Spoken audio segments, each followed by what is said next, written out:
Viewers, imagine someone telling you that strong, durable, and eco-friendly roads can actually be built using old tires.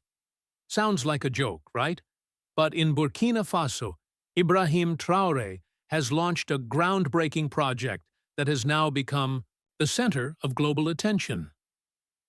Yes, here, discarded and useless tires that would normally end up in the trash are being laid on the ground and covered with a special cement mixture to build actual roads. And this is not just an experiment. It's now part of a complete road network. The big question is, why did Ibrahim Traore choose such an unusual method? Is it just about cheap technology? Or is there a deeper environmental wisdom behind it?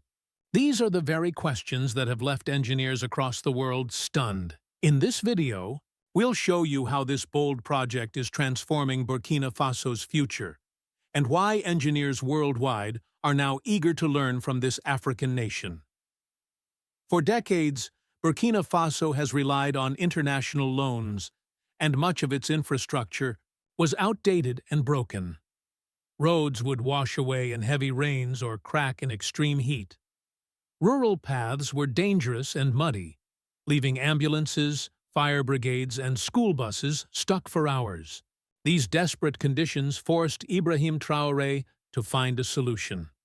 One that was cheaper, long-lasting, and environmentally safe. That's when the idea of tire roads was born, the same tires that once caused toxic smoke when burned or polluted. Rivers, when dumped, were now arranged in neat rows on the ground, then sealed with a special cement blend that bonds with rubber and withstands heat and cold. Experts say this technique is not only eco-friendly, but also 40% cheaper than conventional roads. And there's more. These roads absorb shocks from floods and even earthquakes better than asphalt. The result? Villages once cut off from cities are now connected. A journey that used to take 5 hours now takes just 1. Traore didn't stop there. He created jobs for thousands of young people in every stage of the process, from collecting and cleaning tires to road construction. This reduced unemployment and gave locals a sense of pride and progress. Some engineers even suggested filling gaps between the tires with sand or recycled plastics to make them stronger, a method now under testing. At the same time, the project reduced Burkina Faso's dependence on costly imported asphalt, saving precious foreign reserves. That's the quiet genius of Ibrahim Traore, using local waste to solve local problems while escaping international economic pressure. Today, delegations from Mali, Niger, Chad, and even European environmental organizations have visited Burkina Faso to study this eco-road model. Many believe even developed nations could apply it in low-traffic areas to cut pollution. But for Ibrahim Traore, this isn't just a road project.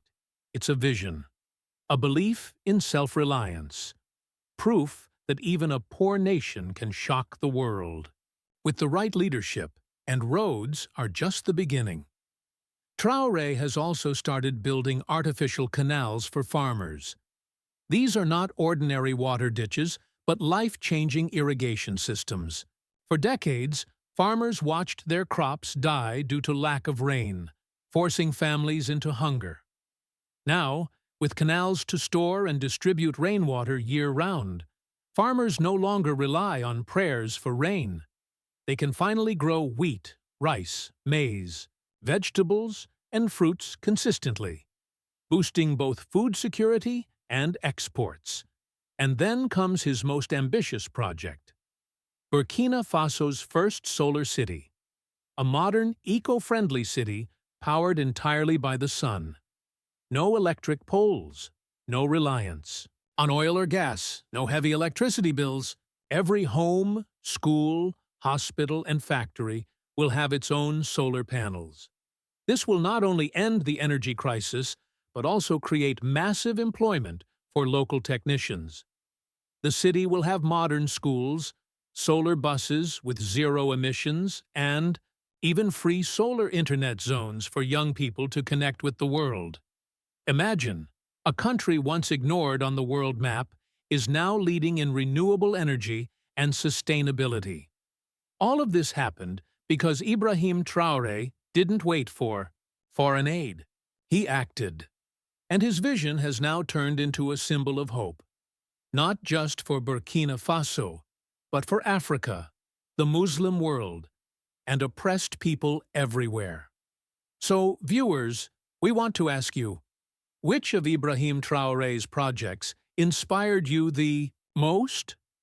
The tire roads, the irrigation canals, or the solar city?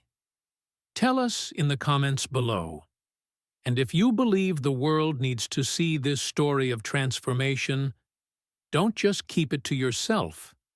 Share it widely. And of course, subscribe to our channel and hit the bell icon so you never miss the next story of hope, change, and inspiration.